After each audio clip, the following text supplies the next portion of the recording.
আবারও উত্তপ্ত রাজপথ। উন্নাও ধর্ষণকাণ্ডে সাজাপ্রাপ্ত বহিষ্কৃত বিজেপি বিধায়ক কুলদীপ সিং সেঙ্গারকে জামিন দেওয়ার প্রতিবাদ।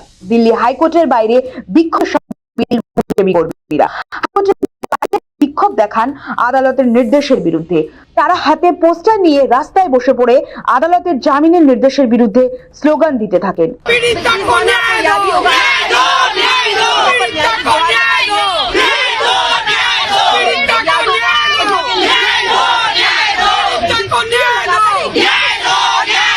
পুলিশ পৌঁছে তাদের দরজা না আটকানোর অনুরোধ জানায়, কিন্তু তারা পুলিশের নির্দেশ অমান্য করেই বিক্ষোভ দেখাতে থাকেন। তখন পুলিশ তাদের বিরুদ্ধে আইনি ব্যবস্থা নেওয়ার ভয় দেখায় বলে অভিযোগ। 5 मिनट के बाद आपके खिलाफ कानूनी कार्रवाई की जाएगी।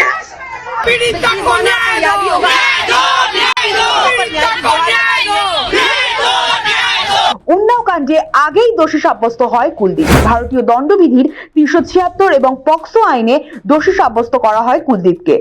বহিষ্কৃত বিজেপি বিধায়ক কুলদীপ সেঙ্গারকে যাবজ্জীবন কারাদণ্ড দেয় আদালত।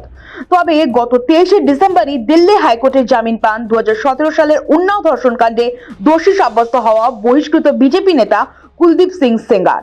2017 সালে চাকরি দেওয়ার নামে ডেকে এনে উন্নাওয়ের এক নাবালিকাকে ধর্ষণের অভিযোগ ওঠে সেই সময় উত্তরপ্রদেশের বাঙ্গেরমহল কেন্দ্রের 4 বারের বিজেপি বিধায়ক কুলদীপ সেঙ্গার ও তার সহযোগী শশী সিংহের বিরুদ্ধে। কুলদীপের বিরুদ্ধে কোনো ব্যবস্থা নেওয়া হয়নি বলে অভিযোগ। পরিবার পুলিশে অভিযোগ জানাতে গেলেও পুলিশ অভিযোগ নিতে চায়নি বলে অভিযোগ ছিল।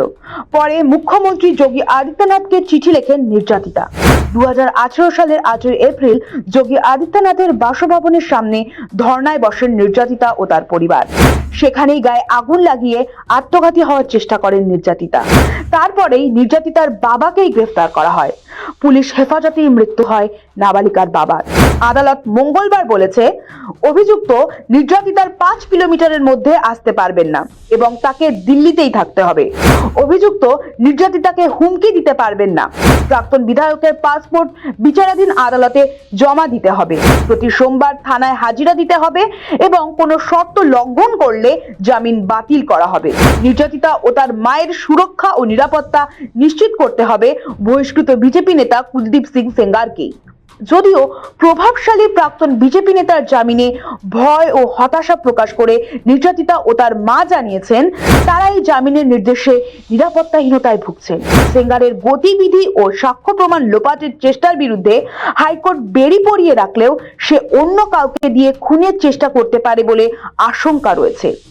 সংবাদ সংস্থার সঙ্গে কথা বলতে গিয়ে নির্যাতিতার মা বলেন, এই সিদ্ধান্তের বিরোধিতা করছেন তারা সুপ্রিম কোর্টে এই রায়ের বিরুদ্ধে যাবেন। শুক্রবার মহিলা সমাজসেবী কর্মীরা জানান, আদালতের নির্দেশ দেশের সমস্ত মেয়েদের মধ্যে আইন ও বিচার ব্যবস্থার প্রতি হতাশা ফুটিয়ে তুলেছে। দেশের মহিলারা এই নির্দেশে দুঃখ পেয়েছেন।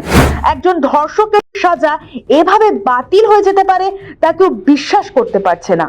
এটা কেবলমাত্র এই আদালতেই হতে পারে। জামিনের নির্দেশ কিসের ভিত্তিতে দেওয়া হয়েছে তা নিয়ে প্রশ্ন উঠেছে। কুলদীপ সেঙ্গার যখন একটি আদালতে দোষী সাব্যস্ত হয়েছে এবং সাজা ঘোষণা হয়েছে, তখন কি করে তাকে মুক্ত করে দেওয়া যায় প্রশ্ন তাদের। তাকে যখন যাবজ্জীবন সাজা দেওয়া হয়েছে, তখন সে কি করে বাইরে বেরিয়ে আসতে পারে? দাবি একটাই, একজন ধর্ষককে জেলেই ফেরত পাঠানো হোক, যাতে মেয়েরা নিরাপদ বোধ করতে পারে। ব্যুরো রিপোর্ট, সময়, কলকাতা।